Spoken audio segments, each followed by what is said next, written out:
All right. So I'm gonna present to you a thought experiment, all right? So let's say we take David and John, two guys, all right? We split their brains in half, all right down the middle. And then what we do is we take half of David's brain and we take half of John's brain and we put them together. So we take half of David's brain, put it in with half of John's, put it in with half of David's. So through the advancements of science, we're able to mesh the brains together and revive the bodies.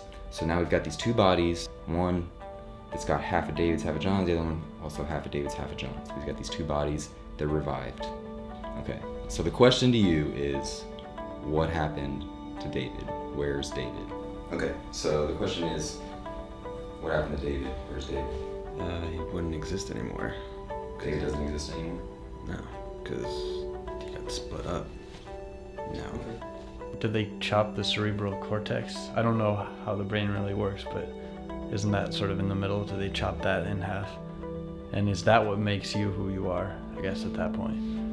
Well, this is the thing. You seem to be, at least said that you're at least attributing identity to the brain. You're at least making that statement with... I don't think so necessarily, because I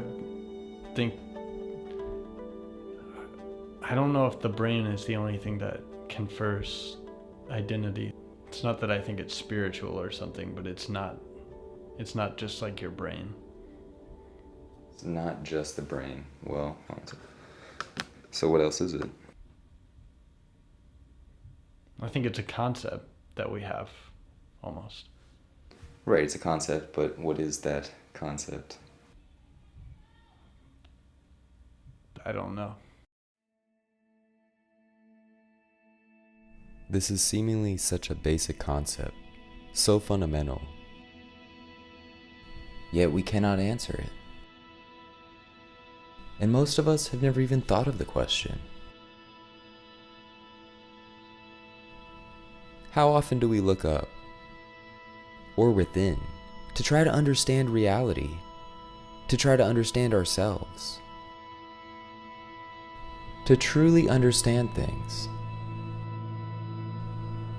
The basic question of identity we can't answer.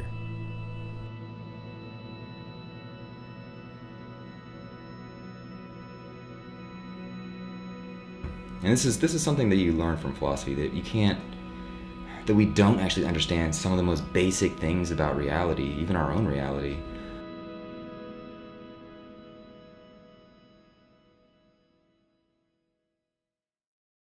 All right, well, let's just go through it like this. So let's say John is in a car accident. He loses his leg. You would still say that's John.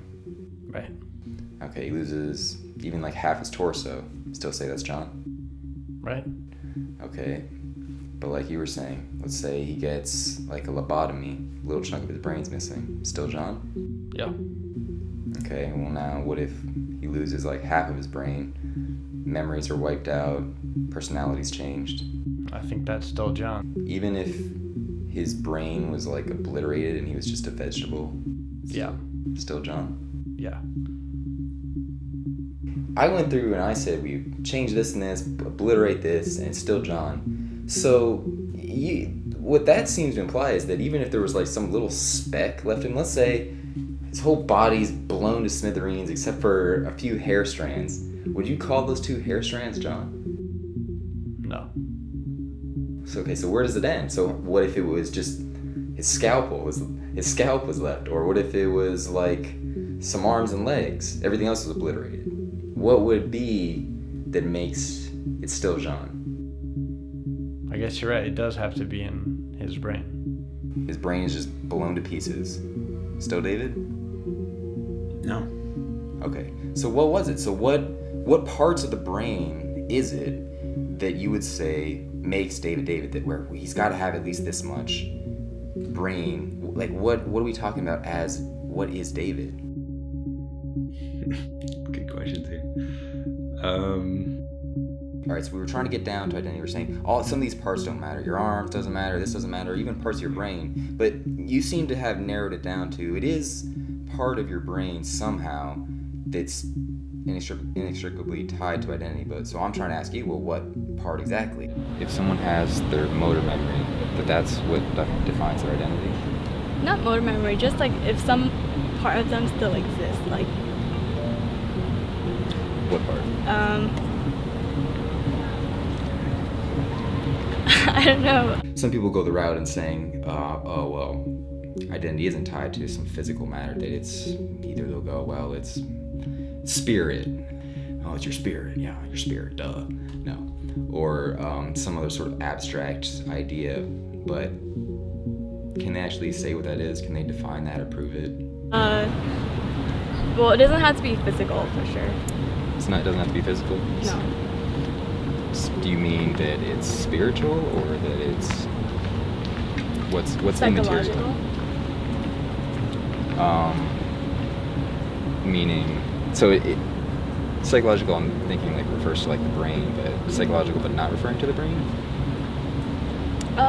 Psychological but referring to the brain. So it is material.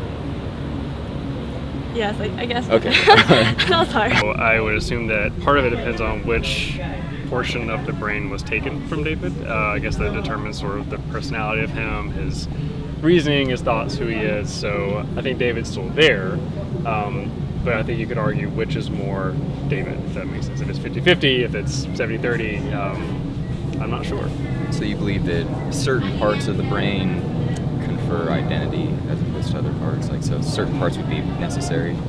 So what is it that you think that holds over time to where you could be missing certain things? So what's consistent over time that makes one's identity? Something that's also interesting about identity is even if you did, let's say we did tie identity to the brain, and we were able to pick out, okay, right here, these neurons, that is exactly David, that's exactly what identity is tied to, these neurons right here, that's it. Well, what you're pointing to in that instance right there is not going to be the same thing even like a few seconds from then, a moment from then. Your brain is something that is changing constantly. New neurons are formed, new memories are formed, other ones die. So what you point to as, oh, this is exactly him at this instance, isn't the same thing a moment from then. So you can't call them both David. They're two completely different things. What exactly is holding over time? Because we talked about physical things changing, so that's changing. That's a really good argument. It's like we're constantly changing, so we're never the same person, or The same thing physically. Yeah, we're constantly. So we're never the same. Like 1 second after another, we're always changing. Man, I cannot think of. Well, so are you like now leaning away from identity being tied? I don't want to give up on that. I don't want to agree with you, because if I don't agree with you, I mean, that's basically saying like, I mean, life is meaningless in a way. But I mean, I kind of think that. It's counter to, obviously we had this intuition that, okay, I'm something, it's fucking coherent to me, but we gotta be able to prove it.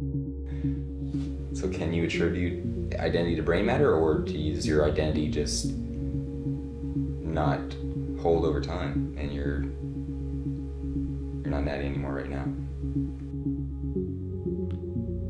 I don't know the answer to that. I really don't know. Does that freak you out? No, I've thought about that before. I've also heard that before, the idea that you don't retain the same matter, as when you were born or whatever. Yeah. But yeah, it's very trippy. I don't know what to make of it. I mean, because in terms of your experience, at least what you perceive as your experience, you feel like you're experiencing the same person. What if that's just an illusion?